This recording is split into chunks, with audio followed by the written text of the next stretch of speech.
What up, reader fam? Today I'm going to be sharing with you my thoughts, opinions, and feels on The Dreadful Tale of Prosper Redding by Alexandra Bracken. And this video is paid promotion with Disney Hyperion, but know that all my thoughts, opinions, and feels are my own. This is actually the Booksplosion book of the month for the month of September. We've yet to set our live show date though, but I believe our live show is going to be taking place near the beginning of October, so definitely pick up this book and join us for the read along if it sounds interesting to you. Before I get into sharing my thoughts on this book, let me break down this book for you. Book breakdown! This book follows a boy by the name of Prosper Redding. His full name is actually Prosperous, but homeboy goes by Prosper. Prosper lives in the town of Red Hood, which was founded by his family, hence his last name being Redding and the town's name being Red Hood. In the year of 1963, Prosper's great, I'm not even sure how great-grandfather, made a deal with a demon that he would provide eternal servitude in exchange for lasting success and an influx of wealth for the Redding's family.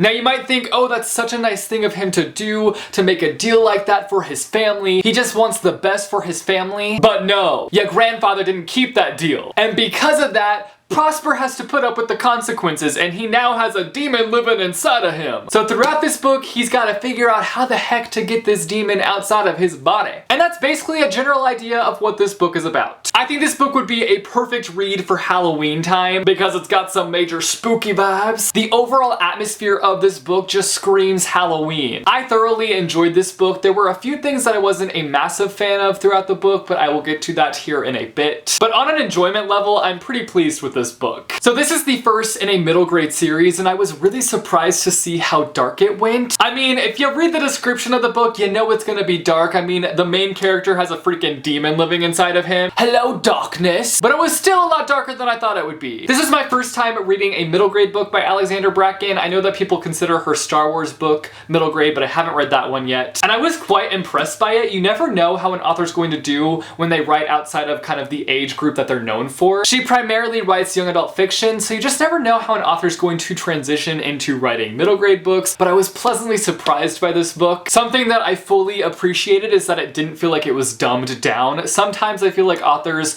when writing middle grade books, try to dumb things down, and it can sometimes feel like the author is talking down to you, and it's like, yo, these kids are smart, they don't need you to dumb things down for them. And thankfully that did not happen in this book whatsoever. One of the critiques I have when it comes to the writing is that sometimes I felt like it was overly descriptive, and I think this is something that is more geared towards my personal preference, and granted, I love when things are beautifully described. But sometimes throughout this book, I just felt like it took it a step too far when describing things. It's kind of hard for me to say that critique though, because at the same time, I loved the atmosphere of this book, and I feel like the descriptions played a big part in building that atmosphere, and I really do feel like she built up the imagery of the story in such a stunning way. It took no effort at all to picture all the things that she was painting with her words. Something that I loved about this book was how intricate the plot is. This is something that Alex just completely succeeds in. She sets up all these things throughout the book, weaves those things all together, and then the end it just like explodes in your face in the most beautiful way ever. It's a beautiful explosion. Now I will say that not everything gets tied together in this book, but that's because it's the first in a series, and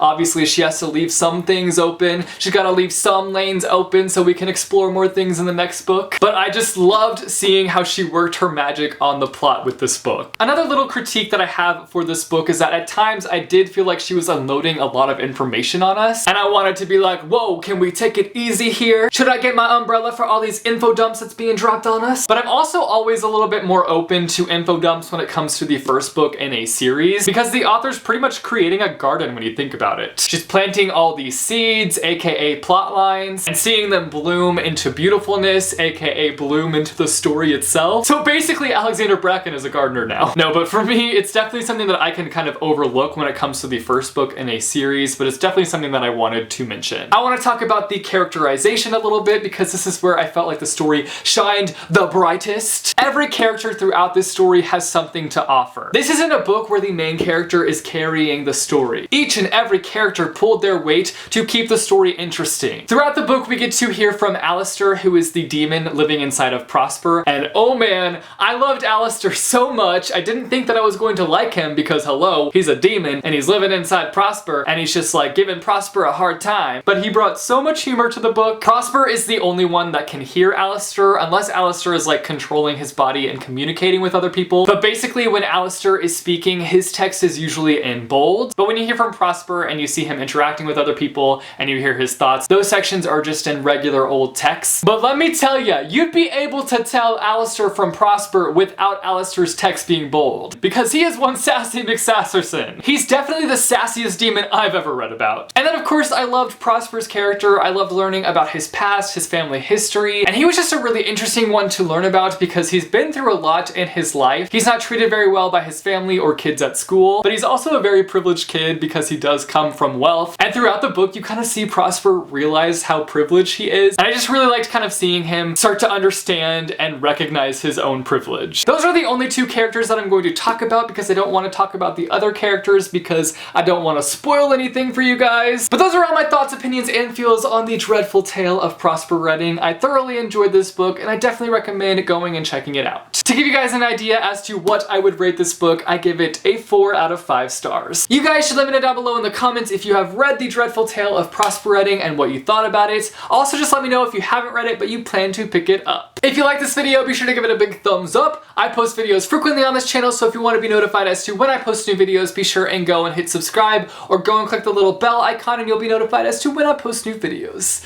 Thanks for watching guys, and I will see you soon with a new video. Bye, chew.